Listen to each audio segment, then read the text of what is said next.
నమస్తే, welcome to Rudra TV.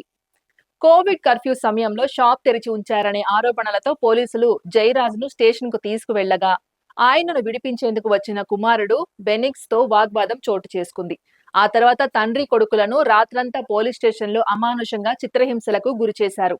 తీవ్రమైన గాయాలతో వారిని జ్యుడిషియల్ కస్టడీకి పంపించగా సరైన వైద్య చికిత్స అందక కొద్ది రోజులకే ఇద్దరు ఆసుపత్రిలో మృతి చెందారు.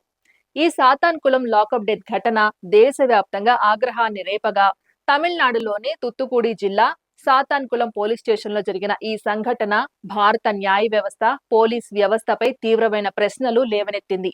సాధారణ కర్ఫ్యూ ఉల్లంఘన కేసు ఇలా ప్రాణాంతకంగా మారడం, బాధితులపై పోలీసులు అమానుషంగా ప్రవర్తించడం, రాత్రంతా క్రూరంగా హింసించటం, వారి ఆరోగ్యాన్ని పట్టించుకోకపోవడం తీవ్ర విమర్శలకు దారితీసింది.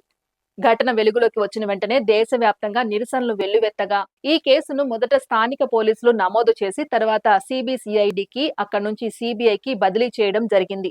దర్యాప్తులో మహిళా హెడ్ కానిస్టేబుల్ వాంగ్మూలం, పోస్టుమార్టం నివేదికలు, స్టేషన్లో జరిగిన దారుణాల వివరాలు బయటపడడంతో ఇది సాధారణ హత్య కాదని, అధికార దుర్వినియోగానికి ఘోర ఉదాహరణగా నిలిచింది. ఇన్స్పెక్టర్ నుంచి కానిస్టేబుళ్ల వరకు మొత్తం 9 మంది పోలీసులు దోషులుగా తేలగా కోర్టు విచారణలో సిబిఐ ఈ కేసును రేర్ ఆఫ్ ది రేరెస్ట్ గా పేర్కొంటూ కఠిన శిక్ష కోరింది. నిందితుల తరఫు వాదనలు కోర్టు తిరస్కరించి రాత్రంతా నిరంతరంగా దాడి చేయడం, తీవ్ర గాయాలు కలిగించడం, వైద్య సహాయం అందించకపోవడం వంటి అంశాలను పరిగణలోకి తీసుకొని కఠిన సందేశం ఇవ్వాల్సిన అవసరం ఉందని న్యాయమూర్తి స్పష్టం చేశారు. చివరకు 9 మంది పోలీసులకు ఉరిశిక్ష విధిస్తూ మదురై కోర్టు సంచలన తీర్పు ఇవ్వగా ఈ నిర్ణయం ఒకవైపు బాధిత కుటుంబానికి న్యాయం జరిగిందనే భావన కలిగిస్తే, మరోవైపు దేశంలో కస్టడీ మరణాలపై కఠిన చర్యలు అవసరమని గుర్తు చేసింది.